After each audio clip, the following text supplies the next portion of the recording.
La question de l'heure avec Cyril Arnoux.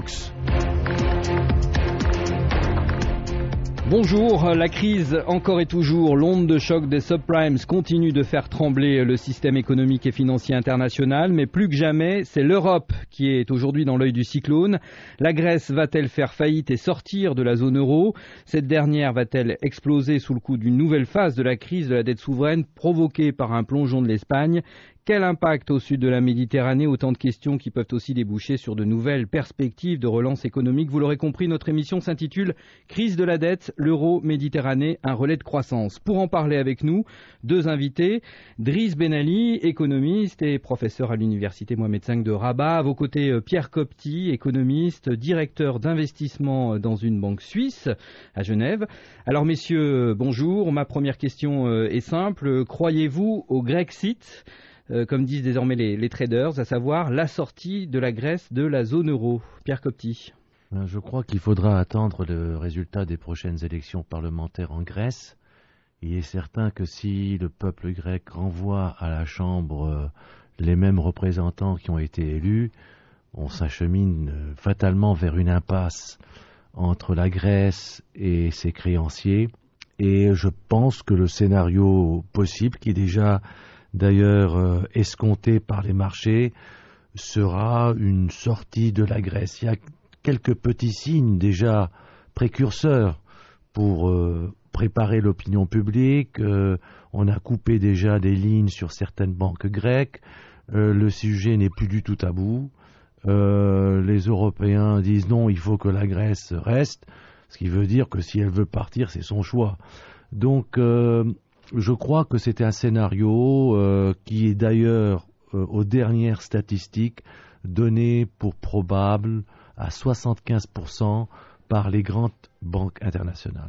Alors je crois même que les bookmakers anglais ont arrêté leur pari sur une sortie de la Grèce de la zone euro, tant cette perspective est pour eux inéluctable. Qu'en pensez-vous, Driss Ben Ali ? Je pense la même chose. D'abord, cette perspective paraît inéluctable, c'est vrai. Il faut dire que les Grecs ne font rien pour, évidemment, dissiper ce malentendu avec l'Europe. Les élections, même, je dirais, les prochaines élections vont donner à peu près la même chose. Ce qui est certain, c'est que les Grecs ne veulent pas, évidemment, subir l'austérité et payer la facture.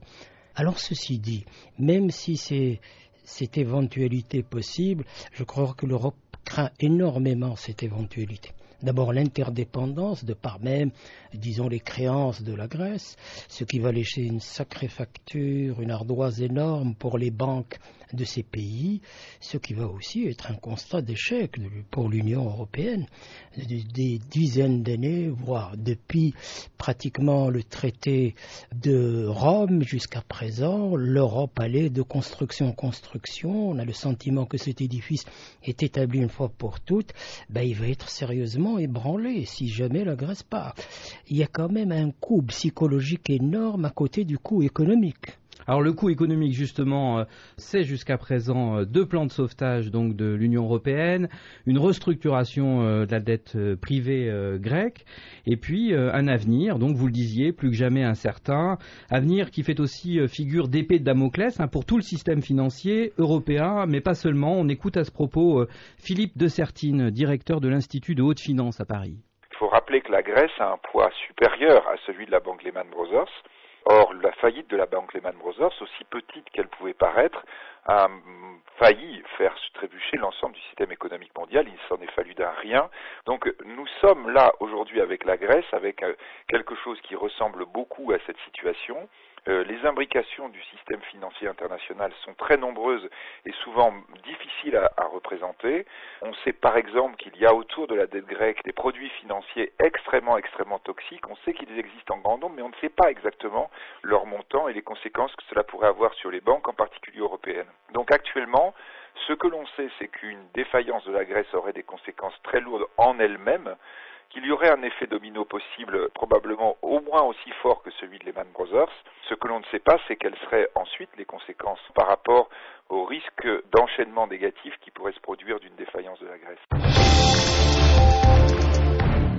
Alors messieurs, êtes-vous d'accord avec cette analyse? Un mot aussi peut-être sur le risque de contagion, Pierre Copty? Je suis un homme du marché, donc les analyses, pour parodier un analyste à qui on demandait comment prenez-vous vos décisions d'investissement, il leur a dit nos décisions d'investissement se basent sur le court, le moyen et le long terme. Et l'intervieweur lui demande quelle est pour vous la définition du long terme? Réponse de l'investisseur, du trader, le long terme pour moi c'est 1 minute. Donc c'est tout dire en fait pour l'appréciation de ce qui va se passer. Il y a sur le marché actuellement 2 écoles. Il y a une école qui est peut-être qui n'a pas une formation économiste profonde, etc., qui est dans la finance, mais dans la technique financière. Eh bien, il y a des gens qui disent si les Grecs sortent, c'est tant mieux pour l'euro, ça sera une monnaie de pays fort. Donc, c'est pas grave, il y aura des implications financières, mais ce qu'il faut ajouter, c'est que les implications financières vont être beaucoup plus importantes cette fois sur le Fonds monétaire international et sur les organisations internationales qui ont elles-mêmes prêté à la Grèce, dont la BCE. Donc il y aura des implications pour ces grands acteurs eux-mêmes. Pour le marché, un exit de la Grèce est un peu escompté, mais l'effet de contagion est vu surtout sur l'implication que ça peut avoir sur le système bancaire. À ce niveau-là, on sait grosso quelles sont les expositions des banques sur la Grèce, sur les sociétés grecques. Ce qu'on sait moins, comme disait notre confrère Philippe de Sertine, c'est est-ce que tout ça va déclencher des contrats d'assurance sur un défaut de la Grèce qui ne va plus payer? Est-ce qu'il y a des produits effectivement structurés qui ont été faits, qui pariaient sur le non-paiement ou le paiement de la Grèce? Est-ce que des créanciers vont se retourner contre le gouvernement grec, lui disant nous avons renégocié nos créances avec un engagement que vous alliez rester et que maintenant... Donc on ne connaît pas. Mais ça n'a rien à voir avec l'effet de domino sur le reste des pays. Et c'est là où les marchés vont intervenir. C'est-à-dire que du moment qu'on dira que la Grèce a fait faillite, la Grèce est sortie, mais sans analyser. L'Espagne va subir le même sort. Et dans le maillon, l'Espagne est aujourd'hui le maillon le plus faible à cause du système bancaire espagnol. On va en reparler dans quelques minutes justement du système bancaire espagnol. Sur ce risque de contagion, Driss Ben Ali? Le risque de contagion n'est pas éliminé. Il peut exister. Bien que la Grèce, c'est quand même un pays que beaucoup d'Européens appellent un peu les pays périphériques en quelque sorte. C'est pas une économie puissante qui va avoir des conséquences sur l'ensemble des économies. C'est pas évidemment l'Allemagne, c'est pas la France, des pays qui ont un poids sur l'économie de l'Europe et qui vont engendrer une chute de tout le reste. Non, la Grèce quand même reste un pays périphérique. Son PIB, si on le ramène à celui de l'Allemagne ou de la France, c'est même pas 10%. C'est donc, de ce côté-là, il n'y a pas une très grande crainte. Alors l'effet domino, là où il peut jouer, c'est chez les petits pays. Or, certains petits pays qui étaient touchés par la crise commencent à se redresser. Je parle de l'Irlande et du Portugal. Alors l'Irlande s'est relativement redressée, le Portugal est en voie de l'être. Alors je laisse de côté l'Espagne, parce que l'Espagne c'est aussi quand même un pays d'une certaine dimension, qui est certes très fragile et qui peut en subir les conséquences. Mais il n'ira pas jusqu'à connaître la situation de la Grèce quand on voit l'économie. Alors je ne parle pas de l'Italie, parce que l'Italie, c'est l'essentiel de sa dette est d'ordre interne. Et il y a moins de risques de ce côté-là. C'est-à-dire que l'Italie, même si la gestion est quelque peu difficile, n'empêche que l'Italie est relativement, je dis bien, à l'aise de par même la structure de sa dette. Alors tout ça me fait dire qu'il ne faut pas tout de suite se presser pour dire, ça y est, l'effet de contagion, de domino, c'est la chute, etc. Et le long terme, tout le monde va en subir. Je dirais, vous avez donné la réponse du financier, je donnerai la réponse de l'économiste sur le long terme. Le grand Keynes, l'économiste le plus célèbre du XXe siècle, quand on lui a demandé qu'est-ce qui va se passer dans le long terme, il a répondu, dans le long terme, nous serons tous morts. Sauf qu'aujourd'hui, on a quand même des mécanismes financiers très très fins qui sont à l'œuvre. On pourrait peut-être dire un mot de ce système Target, qui est un système transactionnel transeuropéen qui permet un peu aux banques centrales de jouer le rôle de chambre de compensation. Et aujourd'hui, la Banque centrale allemande, on le sait peut-être pas assez, a une position assez périlleuse. Beaucoup de déséquilibres ont été pointés. 615 milliards d'euros au mois de mars 2012, disent certains, avec plus d'une centaine de milliards d'euros de déséquilibre sur la Grèce. Il peut y avoir cet effet levier par ce système. Oui, mais tant que le problème est un problème monétaire, le problème est contenu. La Banque centrale européenne a déjà injecté à 2 fois 1 000 milliards d'euros sur les marchés pour soutenir justement les banques à des taux à 0%, pour soutenir les banques qui auraient à faire face à des problèmes de trésorerie et de liquidité. Donc, on n'est pas très inquiet sur la manière dont on va gérer en Europe le fait qu'il y aura des tensions de trésorerie entre banques. Il y aura certainement un pompage illimité de liquidités, tout comme les Américains l'ont fait, tout comme les Européens l'ont déjà fait. Ce qui est, à mon avis, le plus inquiétant dans ce phénomène, si l'on revient au scénario grec, et comme je le disais, c'est la réaction des marchés. La réaction des marchés ne va certainement pas se faire attendre, et surtout du côté anglo-saxon, qui sont déjà extrêmement sceptiques quant à l'Europe. Et une attaque de fonds, de hedge funds, ou une attaque d'opérateurs américains qui sont aujourd'hui les plus gros gestionnaires d'obliques, etc., peut faire basculer d'un jour à l'autre les taux d'intérêt que l'Espagne va payer sur ses obligations. Et en fait, tout le problème va être ici, quel va être le taux que les pays européens, Espagne, Portugal, Irlande, vont devoir payer sur la dette.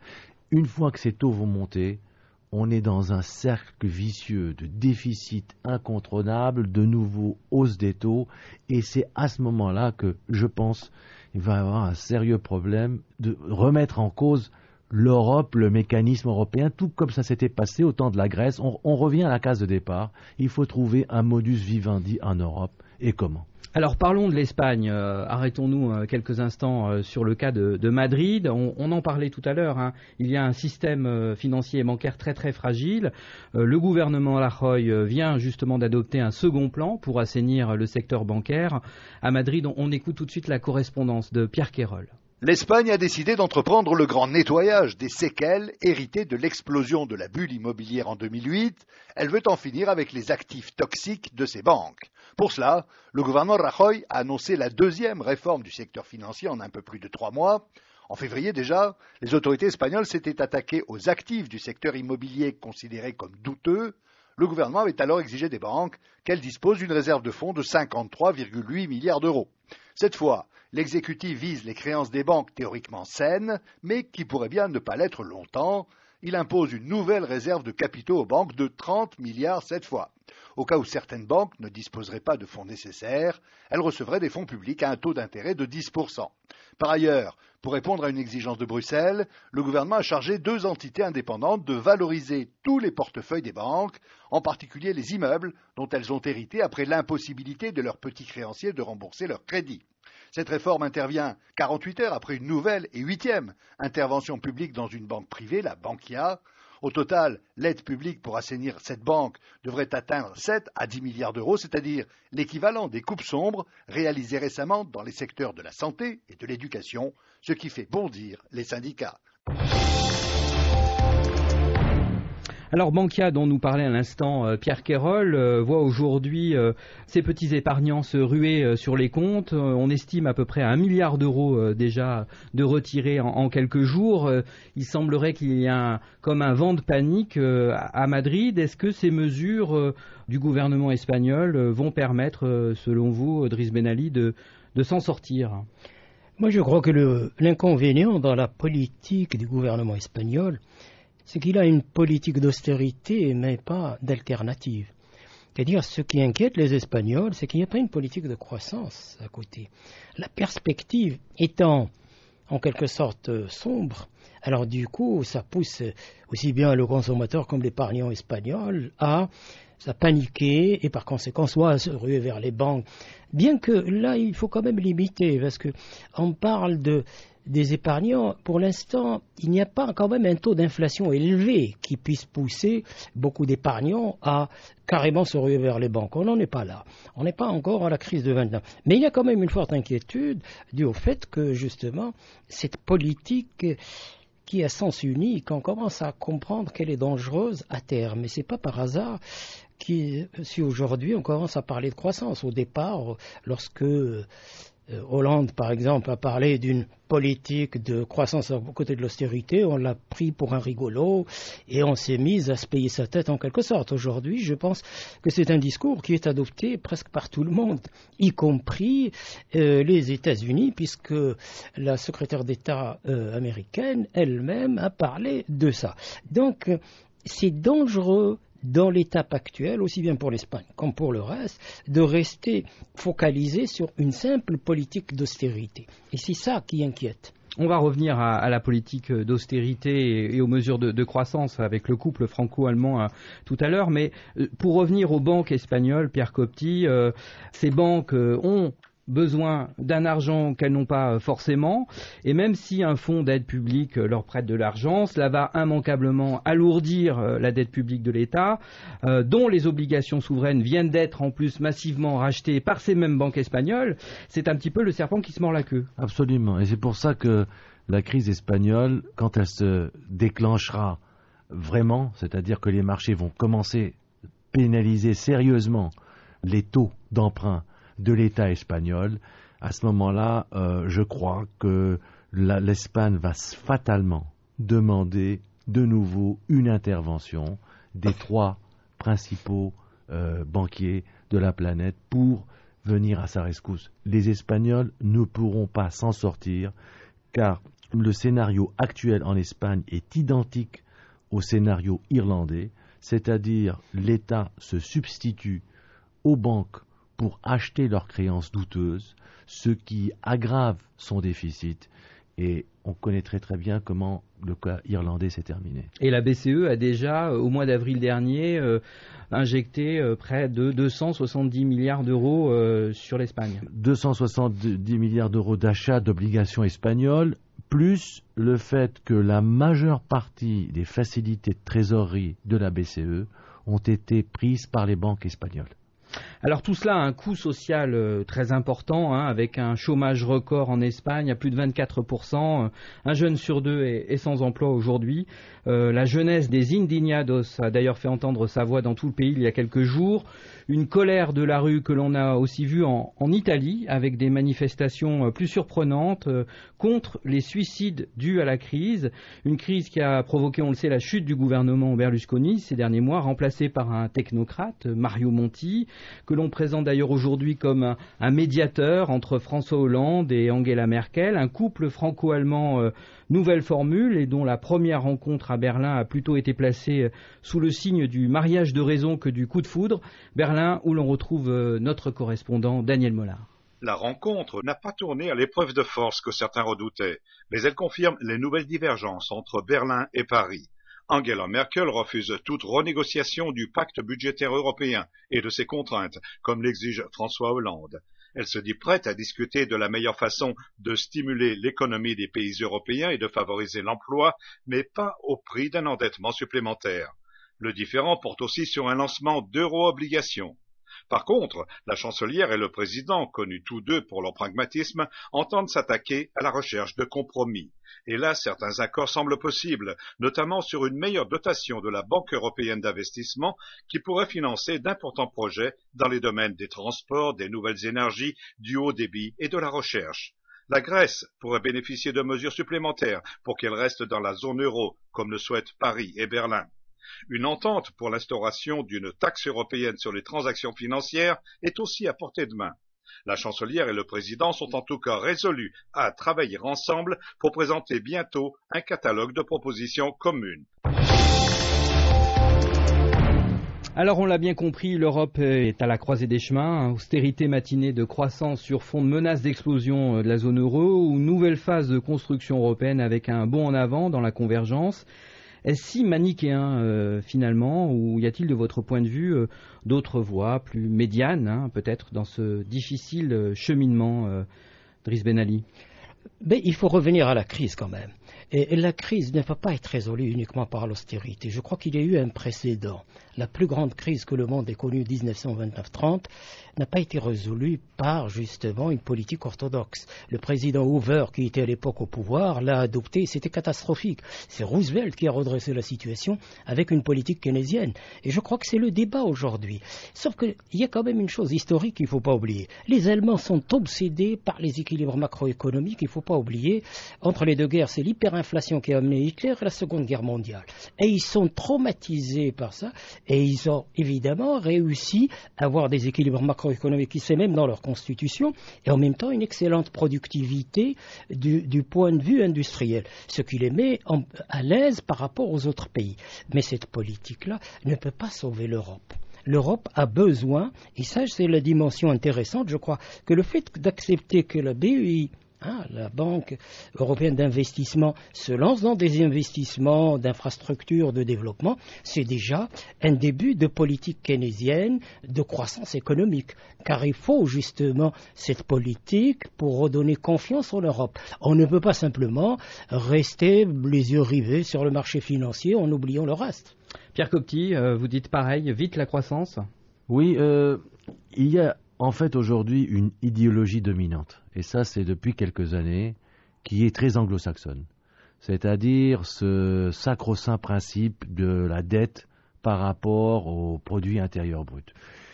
Au début de la crise, l'Allemagne et la France ont dépassé très largement ces déficits en se donnant le droit de le faire. Donc personne n'en a rien dit, et c'est comme ça qu'on a pu surmonter en 2008 une très forte période de récession économique. Tout le monde a lâché les freins. Et puis d'un coup, cette théorie de l'équilibre budgétaire à tout prix est revenue, poussée surtout par des anglo-saxons et des agences de notation.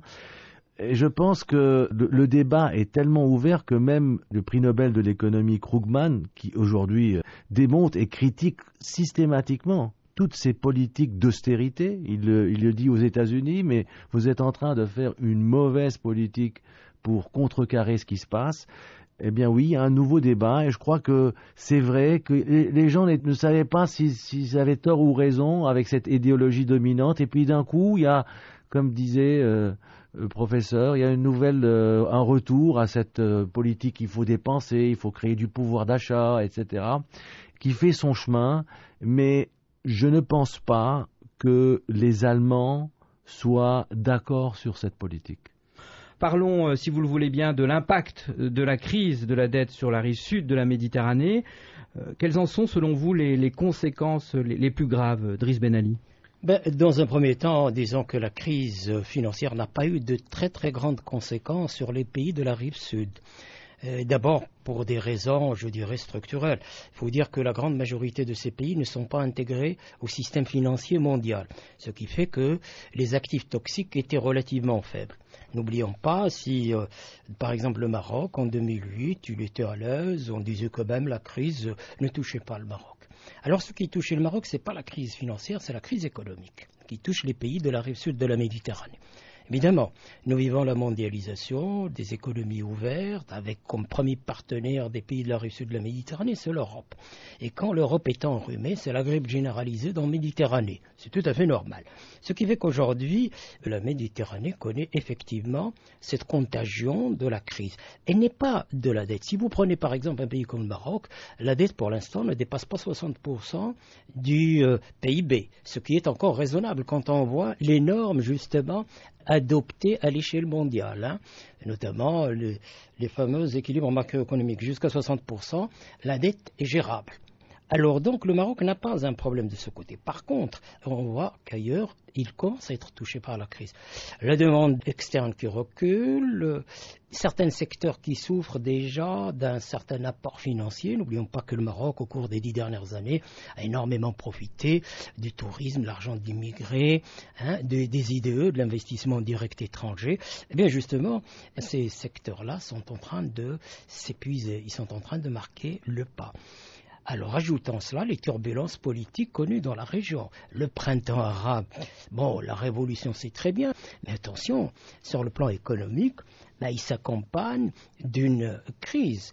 N'oublions pas que les révolutions n'ont jamais débouché immédiatement sur la prospérité économique. Je ne vais pas exagérer, mais la France de 1789 s'est terminée à Waterloo.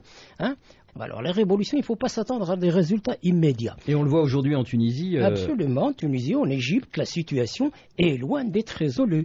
Les révolutions se payent très cher. Les coûts sont énormes sur le plan économique. Et ça aussi, on oublie une chose, c'est que ces révolutions ont aussi une raison économique profonde. Il ne faut pas oublier que la révolution éclatait dans le pays qui était donné comme modèle économique dans les pays de la rive sud. La Tunisie, qui avait le taux de croissance le plus élevé, c'est dans ce pays que la révolution a éclaté. Pourquoi ? Il y avait un système de distribution qui était catastrophique. On ne voyait pas les fruits de la croissance. Ça a donné lieu à une société darwinienne qui est devenue insupportable et qui a engendré l'explosion de la marmite. Et c'est des choses pareilles dont souffrent les pays de la Méditerranée du Sud. C'est-à-dire qu'aujourd'hui, comme cet espace est considéré comme un espace homogène culturellement et politiquement, même chez les Européens, il y a une attitude particulière à l'égard de ces pays. Il faut une stabilité à l'échelle de toute la région pour que tout le monde puisse en profiter. Pierre Copty, sur l'impact de la crise au sud de la Méditerranée, est-ce qu'on peut dire que la crise de 2008 a indirectement provoqué ce printemps arabe en Tunisie? Je n'irai pas tirer cette conclusion, mais il est certain que la crise internationale a touché tous les pays. Certes, ça n'a pas touché peut-être le système financier de certains pays du Maghreb ou du Levant ou d'Afrique, qui sont peut-être pas tellement liés au système international, mais il y a quand même une évidence, c'est que cette crise s'est traduite par une contraction généralisée du crédit, par un recul du commerce international. Et il est certain que ces deux phénomènes ont un impact direct sur les croissances homogènes dans les pays du Maghreb et du pourtour de la Méditerranée, évidemment. Deuxième chose que je vois, c'est la chute brutale des investissements directs, comme vous en parlez, et qui ont reculé substantiellement. Et c'est un point noir dans le développement économique et donc dans la relance, dans la création du pouvoir d'achat. Si bien que nous avons aujourd'hui des pays qui s'en sortent par l'émergence, je dirais, d'une classe moyenne qui dépense, mais les fondamentaux pour une croissance pérenne ne sont pas présents.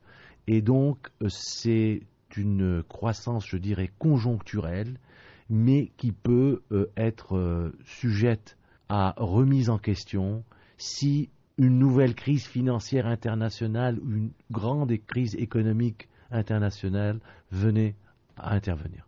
Alors, aux effets que vous décrivez de la crise de la dette en Europe, s'ajoute aussi le fait d'avoir relégué au second plan les grands chantiers de la coopération institutionnelle dans l'espace euro-méditerranéen, une coopération pourtant nécessaire, bénéfique aux deux rives. Je vous propose d'écouter sur ce point Christian de Boissieu. Il est le président du Conseil d'analyse économique en France et professeur à Paris 1. Moi, je considère qu'il y a aujourd'hui vraiment besoin d'une relance, non seulement du dialogue Euromed, mais de la coopération euro-méditerranéenne. Mais alors, il faut faire ça sur des aspects concrets, les infrastructures, l'énergie, l'eau, l'éducation, l'université, tout ce qui est important pour la croissance et l'emploi d'aujourd'hui et surtout de demain. Il y a heureusement de la croissance dans beaucoup de pays africains, y compris les pays du Maghreb. Il y a de la croissance également dans la partie orientale de la Méditerranée, même s'il y a des sujets géopolitiques difficiles à traiter. Et donc, je crois que dans le dialogue Euromed, il y a clairement des espaces gagnant-gagnant, comme on dit, où des projets concrets, plus de solidarité, plus de financement, plus de mobilité entre les uns et les autres, tout ça, ça irait dans le bon sens. Et je suis persuadé que c'est ensemble qu'il faut aborder ces questions, aussi bien sur les nouvelles technologies que sur des secteurs plus classiques comme le textile ou l'automobile, pour prendre des exemples concrets. Alors sur le secteur de l'automobile, dont Christian de Boissieu parlait à l'instant, l'implantation de la plus grande usine Renault d'Afrique et du monde arabe près du port de Tanger Med au Maroc, c'est cela clairement le gagnant-gagnant, Driss Ben Ali? C'est sûr que c'est certainement gagnant-gagnant. Parce qu'il faut bien se dire une chose, les pays européens, surtout les pays riverains de la Méditerranée, ont tout intérêt à ce que la rive sud soit développée, soit un partenaire économique assez fort, puissant, et par conséquent, c'est le moyen de s'enrichir mutuellement. On ne fait pas le commerce, on ne s'enrichit pas avec des pauvres, on ne s'enrichit qu'avec des riches. Les Américains, par exemple, ont compris ça lorsqu'ils ont lancé l'espace de prospérité avec le Mexique et une partie de l'Amérique latine. Alors les pays de la Méditerranée, surtout de la rive sud, c'est des petits pays. Si l'Europe peut les pousser par son dynamisme et une certaine unité, ou plutôt à la création d'un espace économique débarrassé de tous les obstacles qui collaient aujourd'hui, c'est sûr que cette rive va connaître une croissance, une prospérité, et l'Europe également avec. C'est quelque chose d'important. Et je crois que de Boissieu a tout à fait raison de dire que la crise, c'est peut-être aussi l'occasion de faire sortir autre chose, les solidarités. Il ne faut pas voir dans l'autre simplement l'enfer, comme dirait Sartre, mais il faut voir autre chose. Et je pense que cette approche positive de win-win peut profiter à tout le monde. Sur cette approche, Pierre Copty? Je pense que cette coopération, elle vit un mauvais timing, en fait. D'abord, à cause de la crise de l'Europe, et déjà, les Européens donnent un mauvais exemple de coopération entre eux pour trouver des solutions aux crises qu'ils traversent. Donc, déjà, le phénomène en lui-même est un peu inquiétant sur la manière dont la coopération, en cas de crise majeure, peut s'établir. Ça, c'est le premier aspect. Donc, il y a un problème de crise en Europe qui influe sur les finances de l'Europe, parce qu'il faut le reconnaître, ce dialogue Euromed, Barcelone, etc., tout ça est venu avec l'appui, le coaching carrément des Européens, de la Banque d'investissement européenne, de la France, etc. Donc, ici, on commence à tarir, puisque la Banque européenne d'investissement, aujourd'hui, on lui demande de faire des grands projets en Europe, justement pour relancer la croissance en Europe qui est en panne. Le troisième élément qui m'inquiète un peu, c'est que malgré la crise, nous constatons, à cause des politiques d'austérité mises en place en Europe, des gains de productivité dans les pays de l'Europe du Sud. C'est le cas de l'Espagne, c'est le cas du Portugal.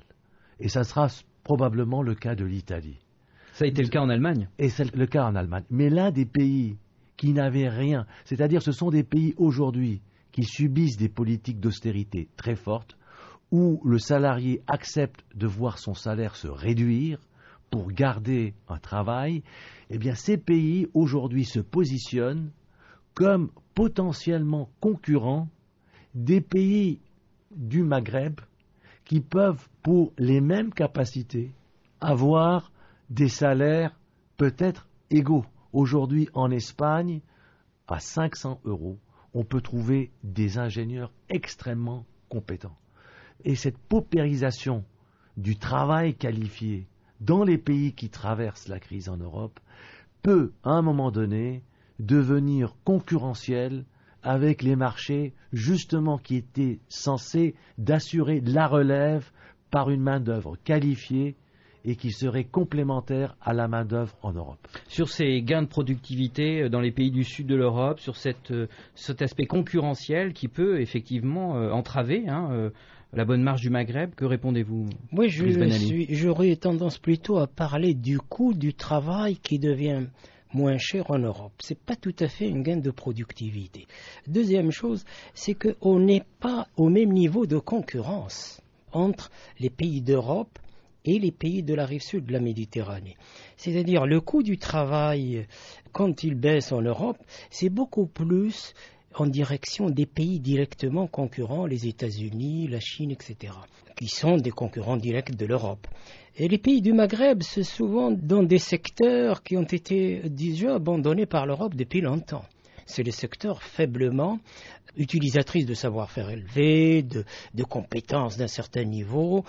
Et sur ce plan-là, je crois que le Maghreb a encore beaucoup à attendre de l'Europe. Bon, le point faible, effectivement, c'est la qualité du capital humain, qui fait que les pays du Maghreb, ou je dirais de la rive sud, ont un sérieux handicap.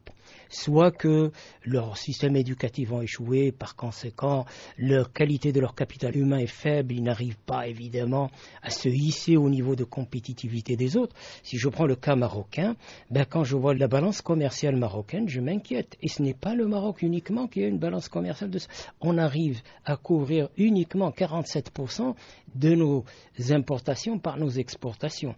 Et notre compétitivité est faible. Et au fur et à mesure qu'on s'ouvre, au fur et à mesure qu'on découvre que notre compétitivité est faible. Parce que le grand problème aujourd'hui pour s'inscrire dans ce système, c'est d'avoir une compétitivité forte. Et effectivement, même si le coût du travail diminue en Europe, il ne gênera pas encore les pays du Maghreb. La structure économique n'est pas la même. Alors, est-ce qu'il ne faudrait pas finalement que les pays du Maghreb se mettent eux-mêmes dans une dynamique sans attendre finalement le coaching, comme vous le disiez tout à l'heure, de l'Europe et des pays méditerranéens de l'Europe. On a posé la question à Francis Guilles, qui est chercheur au Centre d'études internationales à Barcelone, et lui, il répond clairement oui, on l'écoute. Je pense que plus que jamais, la balle est dans le camp des Maghrébins. C'est-à-dire qu'on sait très bien, il y a eu suffisamment d'études qui ont été faites, j'en ai présidé certaines à Washington et ailleurs, si les frontières s'ouvraient au Maghreb, s'il y avait un minimum d'accord entre les pays, ces pays pourraient connaître une croissance de 2 points supplémentaires à celle qui existe aujourd'hui.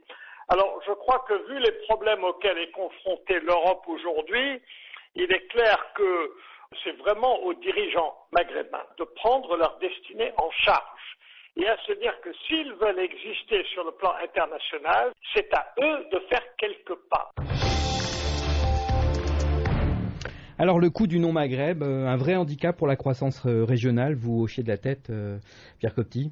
Non, mais je pense que dans une étude qui avait été faite sur l'IPMED, la Méditerranée en 2030, eh bien, le scénario le retenu était celui de demander aux pays du Maghreb de se prendre en charge, en fait.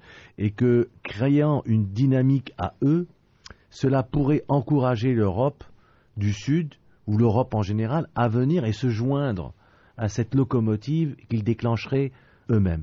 Cela dit, cela passe quand même par des accords de libre-échange, de libre circulation des personnes, des capitaux, bon... Qu'est-ce qu'on voit aujourd'hui? On voit encore des contrôles de change dans certains pays du Maghreb. On voit encore des limitations au déplacement de la main-d'œuvre. Il n'y a pas d'accord, il n'y a pas d'harmonisation fiscale, économique, un marché commun, un gouvernement commun. Bon, tout cela laisse un peu perplexe pour envisager dans un avenir à court terme l'émergence au moins d'une volonté politique réelle, car il s'agit bien de ça, ce que vous disiez, professeur, dont on ne voit pas encore trace. Mais il y a urgence. Est-ce qu'on peut aujourd'hui se placer uniquement sur le long terme dans cette perspective, Driss Ben Ali? Oui, il faut quand même dire une chose. Si l'économie est sans rythme, l'histoire également a un autre rythme. Et ces rythmes ne sont pas les mêmes. Il faut qu'on accède à un niveau de maturité politique qui est essentiel. Le problème dans les pays du Maghreb, c'est que les structures économiques ne sont pas les mêmes. Je laisse de côté l'aspect politique parce que c'est un autre. Les structures économiques aussi ne poussent pas certains pays à aller dans ce sens. Une rente du genre pétrole et gaz, comme dans le cas algérien ou libyen, fait que ces pays pensent qu'ils ont du temps et qu'ils sont protégés de cette mondialisation. D'ailleurs, rien qu'à voir leur balance commerciale, 95 à 98% de leurs exportations sont des exportations de matières premières, des hydrocarbures. Alors du coup, ils pensent être protégés puisque cette matière n'arrête pas d'augmenter. Et ça, c'est dangereux si on reste dans cette logique et penser que bon, nous ne sommes pas concernés, les autres, dans ce cas, l'unité ne nous rapporte rien. Or, au contraire, c'est d'abord une ressource non reproductible, et qu'à terme elle va disparaître. Deux, c'est qu'on ne crée pas les acteurs économiques nécessaires qui permettent à un pays donné de se positionner mondialement. Jamais un pays qui a une ressource exceptionnelle n'a pu émerger. La preuve, c'est que l'Espagne qui a découvert l'Amérique, mais c'est pas elle qui a fait la révolution industrielle, c'est la Grande-Bretagne. C'est dans ce sens qu'il faut situer le problème.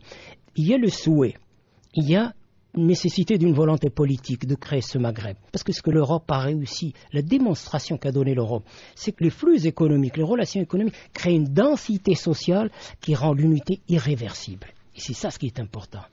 En dehors de cette nécessité d'avancer dans une intégration régionale effective pour plus de croissance, en attendant, il y a peut-être d'autres relais qui existent déjà, notamment dans le secteur financier et celui de la finance islamique que vous devez bien connaître, Pierre Copty.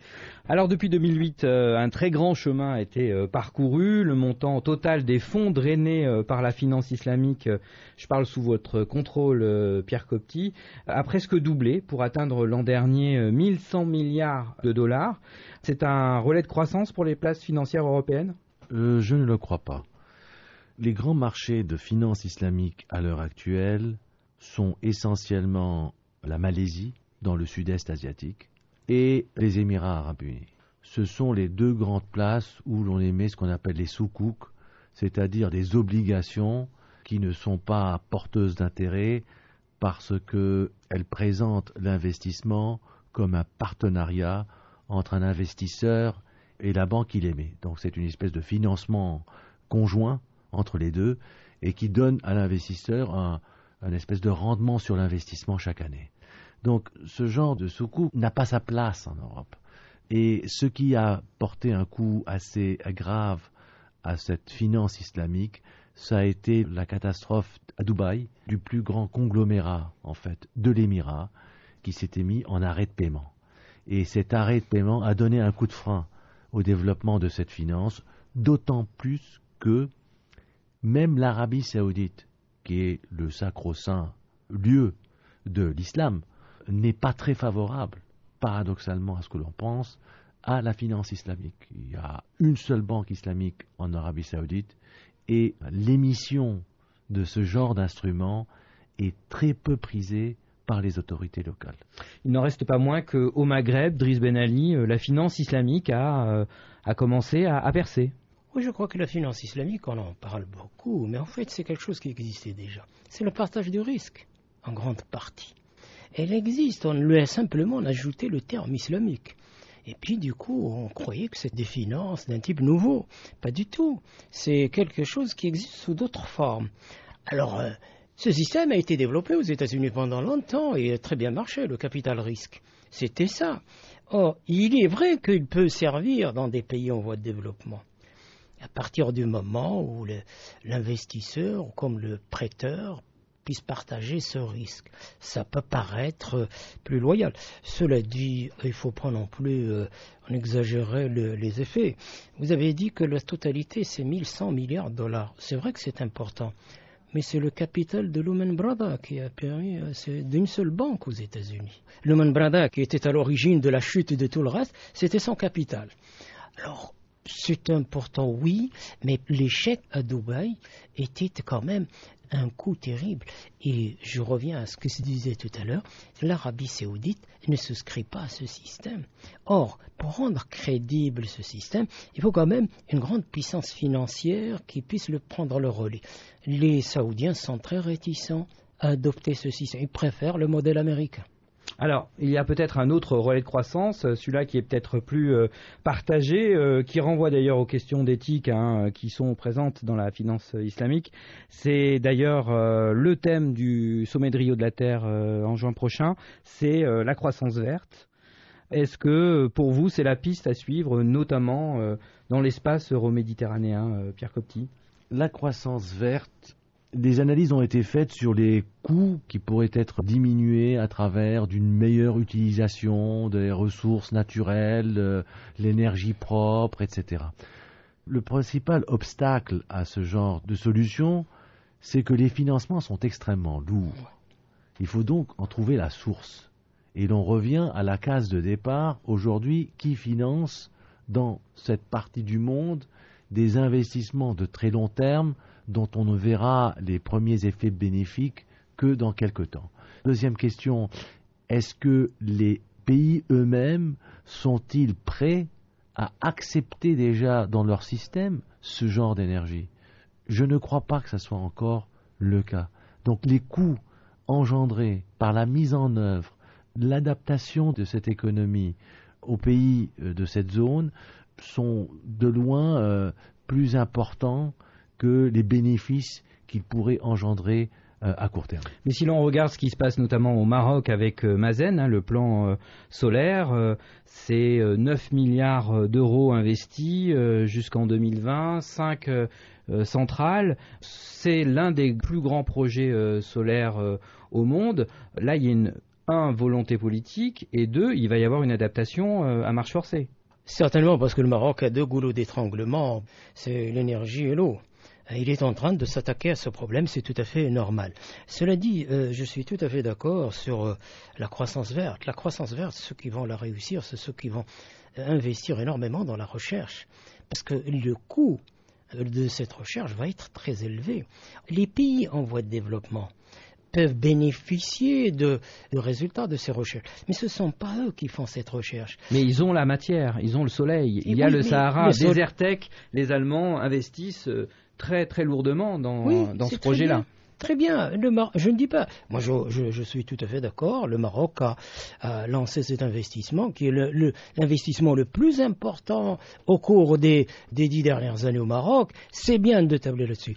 Mais je vous dis que il faut attendre à ce que les pays développés puissent faire ce progrès. Pierre Copty. Oui, je voudrais juste ajouter que dans ce genre d'expérience de croissance propre, eh bien, beaucoup de programmes aujourd'hui en Europe ont été arrêtés parce que les investissements ne pouvaient être rentables et les investisseurs n'étaient là que parce que les États subventionnaient.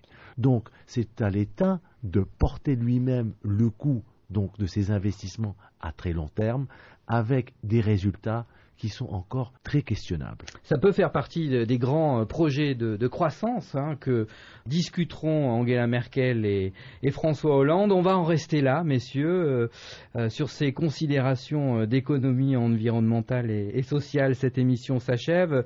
Je vous remercie tous les deux d'y avoir participé. Je remercie également tous les autres, économistes et chercheurs qui ont bien voulu répondre à nos questions. Merci également à Thomas Bier de la rédaction de Média pour ses recherches et son aide éditoriale. Merci enfin à Rachid Salaheddine pour la réalisation. Cette émission est réécoutable, vous le savez, et même visible. C'est une nouveauté sur media.com. Merci à tous de l'avoir suivi et rendez-vous dans un mois.